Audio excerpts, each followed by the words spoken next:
Hi friends, ನೀವು ನೋಡ್ತಾ ಇದ್ದೀರಾ ಜ್ಞಾನ ಸಾಮ್ರಾಜ್ಯ ಕನ್ನಡ 360 ಯೂಟ್ಯೂಬ್ ಚಾನಲ್. ಇವತ್ತಿನ ಪ್ರಮುಖ ಟಾಪಿಕ್ ಬಂದುಬಿಟ್ಟು ರಾಷ್ಟ್ರಕೂಟರ ಸಾಮ್ರಾಜ್ಯಕ್ಕೆ ಸಂಬಂಧಿಸಿದಂಥ ಪ್ರಮುಖ ವಿವರಣೆಗಳನ್ನು ತಿಳಿದುಕೊಳ್ಳೋಣ. ಯಾರ್ಯಾರು ಇನ್ನೂ ನಮ್ಮ ಚಾನಲ್ನ ಸಬ್ಸ್ಕ್ರೈಬ್ ಮಾಡಿಲ್ಲ, ಸಬ್ಸ್ಕ್ರೈಬ್ ಮಾಡ್ಕೊಳ್ಳಿ. ಹಾಗೆ ನಿಮ್ಮ ಫ್ರೆಂಡ್ಸಿಗೂ ಶೇರ್ ಮಾಡಿ. ಬನ್ನಿ ವಿಡಿಯೋನ ಸ್ಟಾರ್ಟ್ ಮಾಡೋಣ. ರಾಷ್ಟ್ರಕೂಟರ ಸಾಮ್ರಾಜ್ಯ ಎಲ್ಲಿಯಿಂದ ಎಲ್ಲಿಯವರೆಗೆ ಆಳ್ವಿಕೆಯಲ್ಲಿತ್ತು ಅನ್ನೋದು ನೋಡ್ರಿ. ಕ್ರಿಸ್ತಶಕ 753ರಿಂದ 973ರವರೆಗೆ ರಾಷ್ಟ್ರಕೂಟರ ಸಾಮ್ರಾಜ್ಯ ಆಳ್ವಿಕೆಯಲ್ಲಿತ್ತು. ಇದರ ಸ್ಥಾಪಕ 1ನೇ ಕೃಷ್ಣ. ಇದರ ಮೂಲ ಪುರುಷ ರಟ್ಟ. ರಾಷ್ಟ್ರಕೂಟರ ಮೂಲ ಪುರುಷ ರಟ್ಟ. ಇವರ ರಾಜಧಾನಿ ಮ್ಯಾನಿಕೇಟ್. ಲಾಂಛನ ಗರುಡ. ಪ್ರಮುಖ ಭಾಷೆಗಳು ಕನ್ನಡ ಮತ್ತು ಸಂಸ್ಕೃತ ರಾಷ್ಟ್ರಕೂಟರ ಪ್ರಮುಖ ಭಾಷೆಗಳಾಗಿದ್ದು. ಧರ್ಮ ನೋಡೋದಾದ್ರೆ ಇವರು ರಾಷ್ಟ್ರಕೂಟರು ಹಿಂದೂ ಮತ್ತು ಜೈನ ಧರ್ಮಗಳಿಗೆ ಹೆಚ್ಚು ಪ್ರಾಮುಖ್ಯತೆಯನ್ನು ನೀಡ್ತಾ ಇದ್ದರು. ಪ್ರಸಿದ್ಧ ಕೃತಿ ನೋಡೋದಾದರೆ ಕವಿರಾಜ್ಯ ಮಾರ್ಗ. ಇವರ ಪ್ರಸಿದ್ಧ ದೇವಾಲಯ ಎಲ್ಲೋರಾದ ಕೈಲಾಸನಾಥ ದೇವಾಲಯ ರಾಷ್ಟ್ರಕೂಟರ ಪ್ರಸಿದ್ಧ ದೇವಾಲಯವಾಗಿ ಕಂಡುಬರ್ತದೆ. 1ನೇ ಕೃಷ್ಣ. ಇವನು ಕ್ರಿಸ್ತಶಕ 756ರಿಂದ 774ರವರೆಗೆ ಆಳ್ವಿಕೆ ಮಾಡ್ತಾನೆ. ರಾಷ್ಟ್ರಕೂಟ ಸಾಮ್ರಾಜ್ಯದ ಬಲವರ್ಧನೆಯ ಪ್ರಮುಖ ಕೊಡುಗೆಯನ್ನು ನೀಡ್ತಾನೆ. ಬಾದಾಮಿ ಚಾಲುಕ್ಯರ ಆಳ್ವಿಕೆಯನ್ನು ಅಂತ್ಯಗೊಳಿಸಿದನು. ಯಾರು ಅಂತ್ಯಗೊಳಿಸಿದನು? 1ನೇ ಕೃಷ್ಣ. ರಾಷ್ಟ್ರಕೂಟರ ದೊರೆಯಾದ 1ನೇ ಕೃಷ್ಣ ಬಾದಾಮಿ ಚಾಲುಕ್ಯರ ಆಳ್ವಿಕೆಯನ್ನು ಅಂತ್ಯಗೊಳಿಸ್ತಾನೆ. ನಂತರ ಎಲ್ಲೋರ ಪ್ರಸಿದ್ಧ ಕೈಲಾಸನಾಥ ದೇವಾಲಯವನ್ನು ನಿರ್ಮಿಸ್ತಾನೆ. 1ನೇ ಕೃಷ್ಣ ಎಲ್ಲೋರಾದ ಪ್ರಸಿದ್ಧ ಕೈಲಾಸನಾಥ ದೇವಾಲಯವನ್ನು ನಿರ್ಮಾಣ ಮಾಡ್ತಾನೆ. ಇವನಿಗೆ ಅಕಾಲ ವರ್ಷ ಅಂತ ಬಿರುದು ಇರ್ತದೆ. 1ನೇ ಕೃಷ್ಣನಿಗೆ ಅಕಾಲ ವರ್ಷ ಅಂತ ಬಿರುದು ಇರ್ತದೆ. ಹಾಗೆ 1ನೇ ಕೃಷ್ಣನಿಗೆ ಶುಭತುಂಗ ಅನ್ನುವಂಥ ಬಿರುದು ಕೂಡ ಇರ್ತದೆ. ಇನ್ನು ಪ್ರಮುಖವಾಗಿ 2ನೇ ಗೋವಿಂದ ಕ್ರಿಸ್ತಶಕ 775ರಿಂದ 780ರವರೆಗೆ ಆಳ್ವಿಕೆಯನ್ನು ಮಾಡ್ತಾನೆ. ತಂದೆಯ ನಂತರ ಸಿಂಹಾಸನಕ್ಕೆ ಏರಿದನು. 2ನೇ ಗೋವಿಂದ ತನ್ನ ತಂದೆಯ ನಂತರ ಸಿಂಹಾಸನಕ್ಕೆ ಏರ್ತಾನೆ. ಆಡಳಿತದಲ್ಲಿ ಹೆಚ್ಚು ಆಸಕ್ತಿ ತೋರದೆ ರಾಜ್ಯ ಕಾರ್ಯಗಳನ್ನು ನಿರ್ಲಕ್ಷಿಸಿದನು. ಆಡಳಿತದಲ್ಲಿ ಅವನು ಹೆಚ್ಚು ಆಸಕ್ತಿಯನ್ನು ತೋರದೆ ರಾಜ್ಯದ ಕಾರ್ಯಗಳನ್ನು ನಿರ್ಲಕ್ಷಣೆ ಮಾಡ್ತಾನೆ. ಇವನ ಕಾಲದಲ್ಲಿ ಆಂತರಿಕ ಕಲಹಗಳು ಹೆಚ್ಚಾಗಿ ಕಂಡುಬರ್ತವೆ. 2ನೇ ಗೋವಿಂದನ ನಂತರ ರಾಜ್ಯವನ್ನು ಆಳ್ವಿಕೆ ಮಾಡಿದವರು ಧ್ರುವ ಧಾರವರ್ಷ. ಇವನು ಕ್ರಿಸ್ತಶಕ 780ರಿಂದ 793ರವರೆಗೆ ಆಳ್ವಿಕೆಯನ್ನು ಮಾಡ್ತಾನೆ. ರಾಷ್ಟ್ರಕೂಟರ ಸಾಮ್ರಾಜ್ಯವನ್ನು ವಿಸ್ತರಿಸಿದ. ಧ್ರುವನು ಪ್ರಮುಖವಾಗಿ ಗುರ್ಜರ, ಪ್ರತಿಹಾರ ಹಾಗೂ ಪಾಲ ರಾಜರನ್ನು ಸೋಲಿಸ್ತಾನೆ. ಉತ್ತರ ಭಾರತದಲ್ಲಿ ರಾಷ್ಟ್ರಕೂಟರ ಪ್ರಭಾವವನ್ನು ಹೆಚ್ಚಿಸ್ತಾನೆ. ಉತ್ತರ ಭಾರತದಲ್ಲಿ ಧ್ರುವನು ರಾಷ್ಟ್ರಕೂಟರ ಪ್ರಭಾವವನ್ನು ಹೆಚ್ಚಿಗೆ ಮಾಡ್ತಾನೆ. ಉತ್ತರ ಭಾರತದ ಮೇಲೆ ದಾಳಿ ಮಾಡಿ ಗುರ್ಜರ, ಪ್ರತಿಹಾರರ ವತ್ಸರಾಜನನ್ನು ಹಾಗೂ ಪಾಲರ ಧರ್ಮಪಾಲನನ್ನು ಸೋಲಿಸಿ ಅವರ ರಾಜ್ಯವನ್ನು ವಶಪಡಿಸಿಕೊಳ್ತಾನೆ. ನಂತರ ಗಂಗರ ಅರಸ ಶಿವಮಾರನನ್ನು ಸೋಲಿಸಿ ಗಂಗರವಾಡಿಯನ್ನು ವಶ ಮಾಡಿಕೊಳ್ತಾನೆ. ಪಲ್ಲವರ ರಾಜ 2ನೇ ದಂತಿವರ್ಮನನ್ನು ಸೋಲಿಸಿ 100 ಆನೆಗಳ ಕಪ್ಪ ಕಾಣಿಕೆಯನ್ನು ಪಡಿತಾನೆ. ಧ್ರುವ ಧಾರವರ್ಷನು ಪಲ್ಲವರ ರಾಜ 2ನೇ ದಂತಿವರ್ಮನನ್ನು ಸೋಲಿಸಿ 100 ಆನೆಗಳ ಕಪ್ಪು ಕಾಣಿಕೆಯನ್ನು ಪಡಿತಾನೆ. ಇವನಿಗೆ ಧಾರಾವರ್ಷ, ನಿರುಪದೇವ, ಶ್ರೀವಲ್ಲಭ ಅನ್ನುವ ಬಿರುದುಗಳು ಪ್ರಮುಖವಾಗಿ ಕಂಡುಬರ್ತವೆ. ನಂತರ 3ನೇ ಗೋವಿಂದ ಬರ್ತಾನೆ. ಇವನ ಆಳ್ವಿಕೆ ಕ್ರಿಸ್ತಶಕ 793ರಿಂದ 814ರವರೆಗೆ ಇವನ ಆಳ್ವಿಕೆ ಕಂಡುಬರ್ತದೆ. ಶ್ರೀಪುರುಷನ ಪುತ್ರನು ಮತ್ತು ವೀರಯೋಧ ಅಂತ ಕರೆಸಿಕೊಳ್ಳುತ್ತಾನೆ. ಉತ್ತರ ಭಾರತದಲ್ಲಿ ತನ್ನ ಕೀರ್ತಿ ಪತಾಕೆಯನ್ನು ಹಾರಿಸ್ತಾನೆ. ಪ್ರತಿಹಾರರ ನಾಗಭಟ ಹಾಗೂ ಪಾಲರ ಧರ್ಮಪಾಲರನ್ನು ಸೋಲಿಸಿ ತನ್ನ ಪ್ರಭಾವವನ್ನು ಸ್ಥಾಪನೆ ಮಾಡ್ತಾನೆ. ಕ್ರಿಸ್ತಶಕ 805ರಲ್ಲಿ ಕಾಂಚಿಯ ಪಲ್ಲವರಿಂದ, ವಂಗದಿಂದ, ಮಗಧದಿಂದ ಹಾಗೂ ಚೋಳರಿಂದ ಕಾಣಿಕೆಗಳನ್ನು ಸ್ವೀಕರಿಸಿಕೊಳ್ತಾನೆ. ಕೇರಳ ಮತ್ತು ಶ್ರೀಲಂಕಾಗಳಿಂದ ಕಪ್ಪು ಕಾಣಿಕೆಯನ್ನು ವಸೂಲಿ ಮಾಡ್ತಾನೆ. 3ನೇ ಗೋವಿಂದ ಕೇರಳದಿಂದ ಮತ್ತು ಶ್ರೀಲಂಕಾದಿಂದ ಕೂಡ ಕಪ್ಪು ಕಾಣಿಕೆಯನ್ನು ವಸೂಲಿ ಮಾಡ್ತಾನೆ. ಇವನಿಗೆ ಶ್ರೀವಲ್ಲಭ, ನರೇಂದ್ರ, ಜಗತ್ತುಂಗ, ಜನವಲ್ಲಭ ಎಂಬ ಬಿರುದುಗಳು ಪ್ರಮುಖವಾಗಿ ಕಂಡುಬರ್ತವೆ.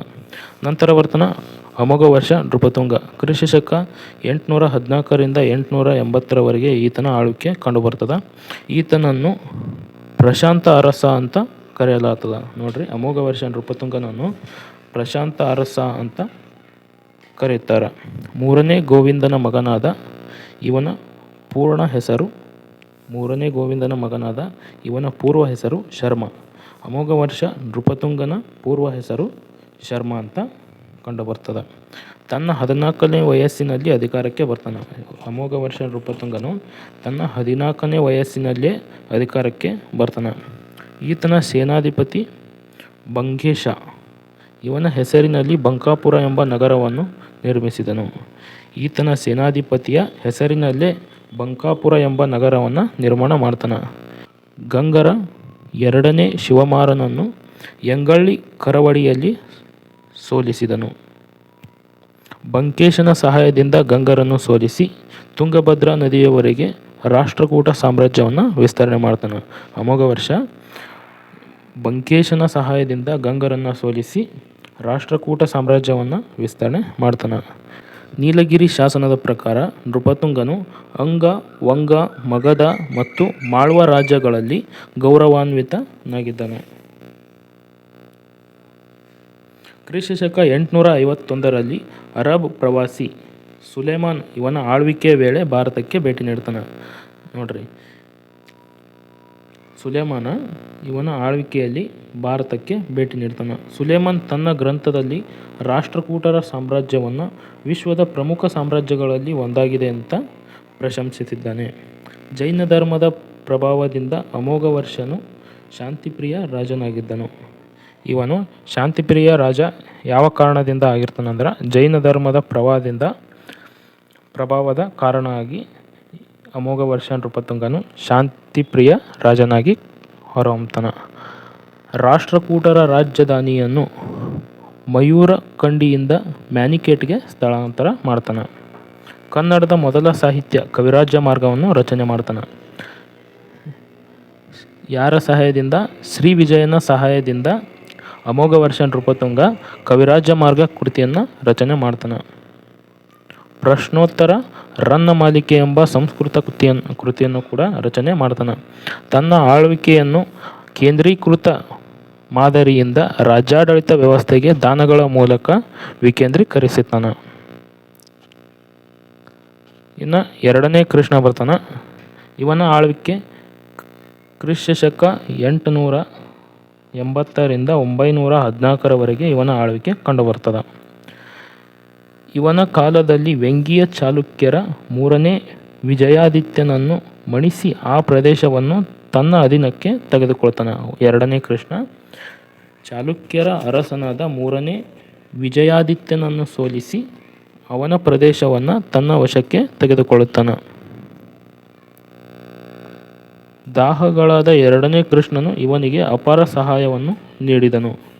ದಾಹಳದ 2ನೇ ಕೃಷ್ಣನು ಅಪಾರ ಸಹಾಯವನ್ನು ನೀಡ್ತಾನೆ. ಗುರ್ಜರ ಪ್ರತಿಹಾರರ ಅರಸನಾದ ಭೋಜರಾಜನನ್ನು ಸೋಲಿಸ್ತಾನೆ. ಇವನಿಗೆ ಅಕಾಲವರ್ಷ ಶುಭತುಂಗ ಎಂಬ ಬಿರುದುಗಳು ಕೂಡ ಕಂಡುಬರ್ತವೆ. ಇನ್ನು 3ನೇ ಇಂದ್ರ ಇವನ ಆಳ್ವಿಕೆ ಕ್ರಿಸ್ತಶಕ 1904ರಿಂದ 928ರವರೆಗೆ 3ನೇ ಇಂದ್ರನ ಆಳ್ವಿಕೆ ಕಂಡುಬರ್ತದೆ. ರಾಷ್ಟ್ರಕೂಟರ ಸಾಮ್ರಾಜ್ಯವನ್ನು ಉತ್ತರ ಭಾರತದಲ್ಲಿ ಮರುಸ್ಥಾಪನೆ ಮಾಡ್ತಾನೆ. ರಾಷ್ಟ್ರಕೂಟರ ಸಾಮ್ರಾಜ್ಯವನ್ನು 3ನೇ ಇಂದ್ರ ಉತ್ತರ ಭಾರತದಲ್ಲಿ ಮರುಸ್ಥಾಪನೆಯನ್ನು ಮಾಡ್ತಾನೆ. ಗುಜ್ಜರ ಅರಸನಾದ 2ನೇ ಭೋಜನನ್ನು ಕನೌಜದಿಂದ ಹೊರಹಾಕಿ ಪರಮಮಾರರ ಉಪೇಂದ್ರನನ್ನು ಸೋಲಿಸಿದನು. ಇವನಿಗೆ ರಟ್ಟಕಣದರ್ಪ, ಶ್ರೀವಲ್ಲಭ, ಕೀರ್ತಿನಾರಾಯಣ ಎಂಬ ಬಿರುದುಗಳು 3ನೇ ಇಂದ್ರನಿಗೆ ಕಂಡುಬರ್ತವೆ. ಇವನ ನಂತರ 2ನೇ ಅಮೋಘ ವರ್ಷ, 4ನೇ ಗೋವಿಂದ ಮತ್ತು 3ನೇ ಅಮೋಘ ವರ್ಷ ಅಲ್ಪಕಾಲ ಮಾತ್ರ ಆಡಳಿತವನ್ನು ಮಾಡ್ತಾರೆ. ನಂತರ 3ನೇ ಕೃಷ್ಣ ಬರ್ತಾನೆ. ಕ್ರಿಸ್ತಶಕ 939ರಿಂದ 966ರವರೆಗೆ ಇವನ ಆಳ್ವಿಕೆ ಕಂಡುಬರ್ತದೆ. ಇವನು ಗಂಗಾ ಸಿಂಹಾಸನವನ್ನು ರಾಜಮಲ್ಲನಿಂದ ಕಿತ್ತು 2ನೇ ಭೂತುಂಗನಿಗೆ ವಹಿಸಿಕೊಡುತ್ತಾನೆ. 3ನೇ ಕೃಷ್ಣ ಗಂಗರ ಸಿಂಹಾಸನವನ್ನು ರಾಜಮಲ್ಲನಿಂದ ಯಾರಿಗೆ ಕಿತ್ತುಕೊಡ್ತಾನ್ರಿ? 2ನೇ ಭೂತುಂಗನಿಗೆ ಕಿತ್ತಿ ಅವನಿಗೆ ರಾಜ್ಯಾಡಳಿತವನ್ನು ವಹಿಸಿ ಕೊಡ್ತಾನೆ. ಕ್ರಿಸ್ತಶಕ 949ರಲ್ಲಿ ನಡೆದ ತಕ್ಕೊಳಲಂ ಕದನದಲ್ಲಿ ಚೋಳರ ಅರಸನಾದ 1ನೇ ಪರಾಂತಕನನ್ನು ಸೋಲಿಸ್ತಾನೆ. ಕಂಚಿ, ತೊಡೈಮಂಡಲ ಮತ್ತು ತಾಂಜಾವೂರನ್ನು ಗೆದ್ದು ಕಂಚಿಕೊಂಡ ಎಂಬ ಬಿರುದನ್ನು ಪಡೆದುಕೊತಾನೆ.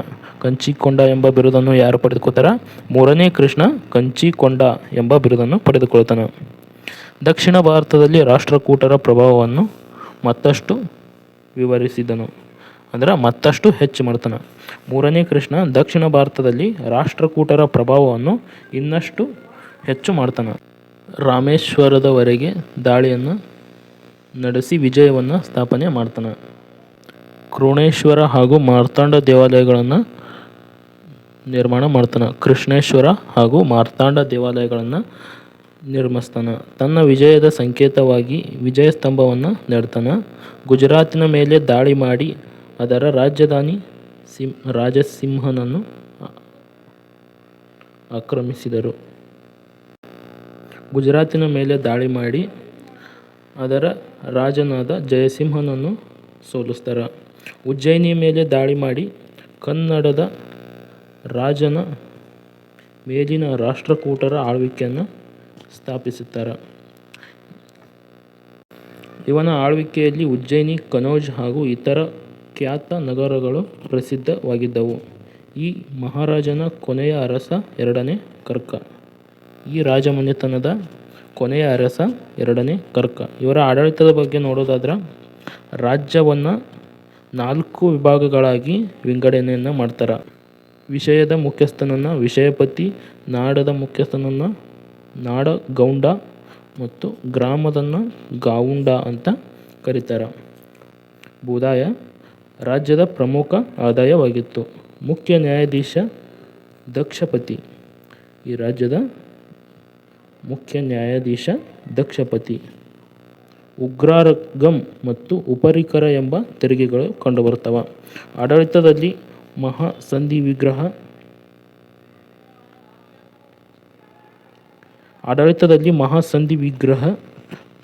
ಪ್ರಮುಖ ಅಧಿಕಾರಿಯಾಗಿದ್ದನು. ಪ್ರಮುಖ ನಾಣ್ಯಗಳು ಸುವರ್ಣ, ಕಾಸು, ಕಲಂಜು, ಮಂಜಿಟ್ಟಿ, ಅಕ್ಕ, ಗದ್ಯಾಣ ಎಂಬ ಪ್ರಮುಖ ನಾಣ್ಯಗಳು ಇವರ ಸಾಮ್ರಾಜ್ಯದ ಪ್ರಮುಖ ನಾಣ್ಯಗಳು ಕಂಡುಬರ್ತವೆ. ಇವರ ಕಲೆ ಮತ್ತು ವಾಸ್ತುಶಿಲ್ಪದ ಬಗ್ಗೆ ನೋಡೋದಾದರೆ ಎಲ್ಲೋರ ಕೈಲಾಸನಾಥ ದೇವಾಲಯ. ಇದು ಎ.ಡಿ. ಸ್ಮಿತ್ ಭಾರತದ ವಾಸ್ತುಶಿಲ್ಪದ ಅತ್ಯುನ್ನತ ಸಾಧನೆ ಎಂದು ಹೊಗಳಿದ್ದಾನೆ. ಶಿಲ್ಪಿ ಬೆಲ್ಲನನ್ನು ಈ ದೇವಾಲಯವನ್ನು ಭೂಮಿಯ ಮೇಲೆ ಅಲ್ಲದೆ ಬಂಡೆಯನ್ನು ಕೆತ್ತನೆ ಮಾಡಿ ಹೊಗಳಿದ್ದಾನೆ. ದೇವಾಲಯದ ಗುಹೆ ಇಂದ್ರಸಭಾ ಪರಮೇಶ್ವರ ಗುಹಾಂತರ ದೇವಾಲಯ ಕಂಡುಬರ್ತವೆ. ಎಲಿಫೆಂಟ ಇದರ ಮೂಲ ಹೆಸರು ಗಾರಿಪುರ. ಪೋರ್ಚುಗೀಸರು ಇಲ್ಲಿ ದೊಡ್ಡ ಆನೆಯ ಬಂಡೆಯನ್ನು ಕಂಡು ಇದನ್ನು ಎಲಿಫೆಂಟಾ ಎಂದು ಕರೆದರು. ಇಲ್ಲಿ ರಾಷ್ಟ್ರಕೂಟರ 7 ಗುಹೆಗಳು ಕಂಡುಬರ್ತವೆ. 25 ಅಡಿಗೆ ಎತ್ತರವಾದ ತ್ರಿಮೂರ್ತಿ ವಿಗ್ರಹಗಳು, ನಟರಾಜ ವಿಗ್ರಹ, ಅರ್ಧನಾರೇಶ್ವರ, ಶಿವಾರ್ಪತಿ ವಿಗ್ರಹಗಳು ಕಂಡುಬರ್ತವೆ. ಇವರ ಪ್ರಮುಖ ಕಾಲದ ಶಿಲ್ಪಿಗಳು ಶ್ರೀವಿಜಯ, ಜಿನಸೇನ, ಇಂದ್ರಿಯ, ನಾಳಿಗೆ ಗ್ರಾಮು. ವಾಗ್ಬೇಯ ಶಿಲ್ಪಿ ಶ್ರೀಮಂತ ಗದ್ದ ಇದ್ದನು. ರಾಷ್ಟ್ರಕೂಟರು ಕನ್ನಡ ನಾಡಿನಲ್ಲಿ ಕಲೆ, ಸಾಹಿತ್ಯ ಮತ್ತು ವಾಸ್ತುಶಿಲ್ಪಕ್ಕೆ ಹೆಚ್ಚಿನ ಪ್ರೋತ್ಸಾಹ ನೀಡ್ತಾರೆ. ಇವರ ಕಾಲವನ್ನು ಕರ್ನಾಟಕದ ಶಿಲ್ಪಕಲೆಯ ಸುವರ್ಣಯುಗ ಅಂತ ಕರೀತಾರೆ. ರಾಷ್ಟ್ರಕೂಟರ ಕಾಲವನ್ನು ಕರ್ನಾಟಕದ ಶಿಲ್ಪಕಲೆಯ ಸುವರ್ಣಯುಗ ಅಂತ ಕರೀತಾರೆ. ಎಲ್ಲೋರಾದ ಕೈಲಾಸನಾಥ ದೇವಾಲಯ ರಾಷ್ಟ್ರಕೂಟರ ವಾಸ್ತುಶಿಲ್ಪದ ಶ್ರೇಷ್ಠ ಕೊಡುಗೆಯಾಗಿದೆ. ಎಲ್ಲೋರಾದ ಕೈಲಾಸನಾಥ ದೇವಾಲಯ ರಾಷ್ಟ್ರಕೂಟರ ವಾಸ್ತುಶಿಲ್ಪದ ಶ್ರೇಷ್ಠ ಕೊಡುಗೆಯಾಗಿ ಕಂಡುಬರ್ತದೆ. ಕೈಲಾಸನಾಥ ದೇವಾಲಯವನ್ನು 1ನೇ ಕೃಷ್ಣ ನಿರ್ಮಿಸಿದನು. ನೋಡ್ರಿ, ಕೈಲಾಸನಾಥ ದೇವಾಲಯವನ್ನು ಯಾರು ನಿರ್ಮಿಸ್ತಾರ? 1ನೇ ಕೃಷ್ಣ ಕೈಲಾಸನಾಥ ದೇವಾಲಯವನ್ನು ನಿರ್ಮಾಣ ಮಾಡ್ತಾನೆ. ಈ ದೇವಾಲಯವು ಏಕಶಿಲಾ ಶಿಲ್ಪಕಲೆಯ ಅದ್ಭುತ ಉದಾಹರಣೆಯಾಗಿದೆ. ಕೈಲಾಸನಾಥ ದೇವಾಲಯವು ಏಕಶಿಲಾ ಶಿಲ್ಪಕಲೆಯ ಅದ್ಭುತ ಉದಾಹರಣೆಯಾಗಿದೆ. ಎಲ್ಲೋರಾದಲ್ಲಿ ಬೌದ್ಧ, ಜೈನ ಮತ್ತು ಹಿಂದೂ ಧರ್ಮಗಳಿಗೆ ಸಂಬಂಧಿಸಿದ ಗುಹಾ ದೇವಾಲಯಗಳಿವೆ.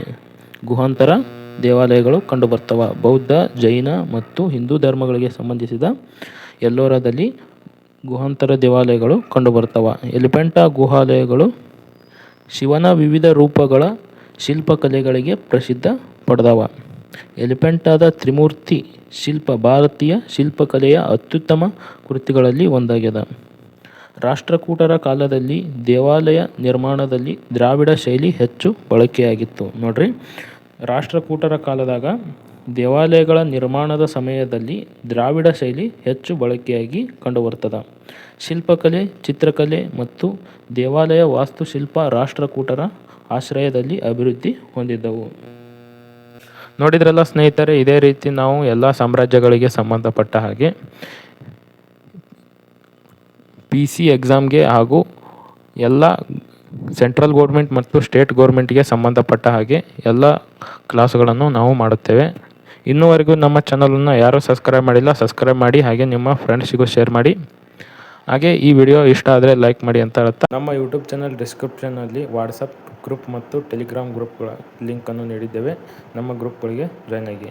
ನಮ್ಮ ವಾಟ್ಸಪ್ ಗ್ರೂಪ್ನಲ್ಲಿ ನಾವು ವಿಡಿಯೋ ಹಾಕಿದ ತಕ್ಷಣ ವಾಟ್ಸಪ್ಗೆ ಲಿಂಕ್ ಹಾಕುತ್ತೇವೆ ಮತ್ತು ಕ್ಲಾಸಿನ ನೋಟ್ಸನ್ನು ಹಾಕುತ್ತೇವೆ. ಹಾಗೆ ಇನ್ನಿತರ ನೋಟ್ಸ್ಗಳು ಕೂಡ ಹಾಕುತ್ತೇವೆ.